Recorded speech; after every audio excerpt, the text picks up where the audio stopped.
I spat blood on the kitchen floor. It dripped between the cracks of the tiles, dark and slow. Dad stood over me, his knuckles red, chest heaving. Mom leaned on the counter, smirking like she was watching her favorite show. "Get up," he barked.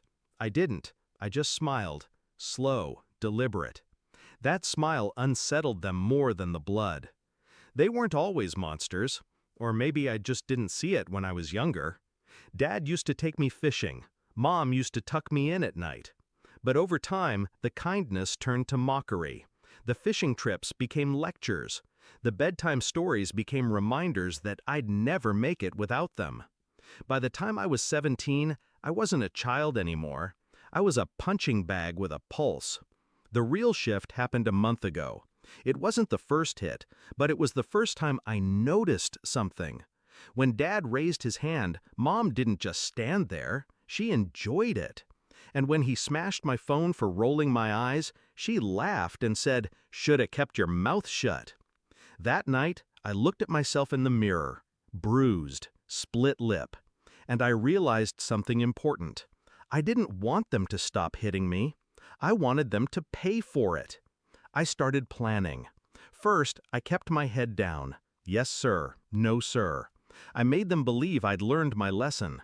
But when they were asleep, I started digging. Dad was sloppy with his finances. Unpaid taxes, cash from his side jobs that never hit the books. Mom had her own secrets. A private account with money from selling Grandma's jewelry. Jewelry she told the family had been lost in a burglary. I took photos, emails, bank statements. I copied everything to a drive I kept hidden inside a hollowed-out light switch. Then I baited them. I borrowed $200 from Dad's wallet. He exploded, just like I knew he would. He hit me hard enough to knock me against the fridge. I made sure the bruise bloomed across my cheek. I made sure the neighbors saw. The next day, I went to school with a swollen face, and to the counselor's office with my drive. The police took it seriously, because I didn't just tell them about the abuse, I told them about the fraud, the theft, the missing jewelry, the under-the-table cash Dad bragged about to his drinking buddies.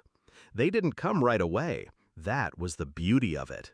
I knew it would take a few weeks for them to build the case, which gave me time to set the stage. Tonight was perfect. Dinner was tense. Dad complained about money. Mom complained about me. When I talked back, Dad stood up, fist clenched. Only this time, I leaned into it. Let the punch land. Felt my jaw crack. I wanted that pain, that proof. The knock on the door came 5 minutes later. Uniforms, badges, a warrant. Dad tried to bluster, but the cops didn't care. They cuffed him for assault and tax evasion. Mom screamed at them until they showed her the photos of her at the pawn shop selling Grandma's necklace. Her face drained of color. The cuffs went on her wrists, too. I sat at the kitchen table, ice pack on my jaw, watching them get dragged out. Dad's eyes locked on mine, full of disbelief.